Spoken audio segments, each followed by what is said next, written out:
어제 900명대에 이어서 오늘 1000명대의 코로나19 환자가 나오면서 일일 확진 환자 수가 이틀 연속 역대 최대 수치를 기록하고 있습니다. 환자가 급증하면서 방역 당국에 비상이 걸렸습니다. 정부는 추가 병상 확보와 사회적 거리두기 격상 등 추가 대응책 논의에 들어갔습니다. 취재기자 연결합니다. 김승환 기자.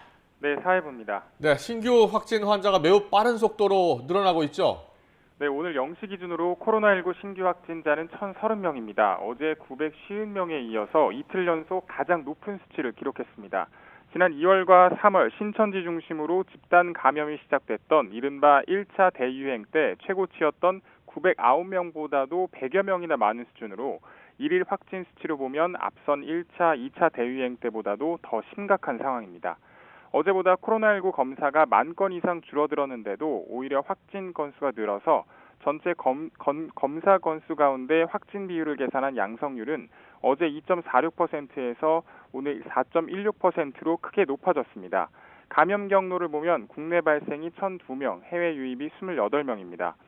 지역별로 살펴보면 서울이 396명, 경기가 328명, 인천 62명 등으로 전체 지역 발생 가운데 80% 가까이 수도권에서 산발적인 감염이 이어지고 있습니다. 수도권 외 지역에서는 어제에 이어 부산이 56명으로 가장 많은 수치를 보였고 세종을 뺀 전국 16개 시도에서 모두 신규 환자가 발생했습니다. 해외 유입 28명 가운데 절반은 검역 단계에서 확인됐습니다. 또 사망자는 2명이 추가돼 누적 508명이고 위중증 환자는 더 발생하지 않았습니다. 확산세가 더 빨라지기 전에 사회적 거리두기 3단계로 격상해야 한다. 이런 목소리도 있는데 방역 당국의 고심이 크겠군요. 네, 일단 사회적 거리두기 3단계로 가기 위해선 최근 일주일 동안 하루 평균 지역 발생 확진 환자가 800명에서 1,000명 이상 나오거나 환자 수가 전날보다 2배 이상 증가하는 이른바 더블링 현상 등이 나타날 때 검토할 수 있는데 아직 이 기준을 도달하진 않았습니다. 방역 당국은 사회적 거리두기 효과가 충분히 나타나지 않고 있다고 보고 있어서 이 같은 확산 추세가 당분간 계속될 것으로 예측하고 있습니다.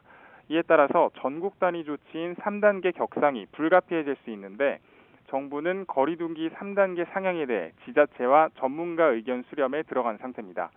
3단계가 되면 사실상 전국 곳곳이 셧다운 상태가 되기 때문에 막대한 피해가 예상돼서 정부는 국민들에게 철저한 방역수칙 준수를 호소하고 있습니다.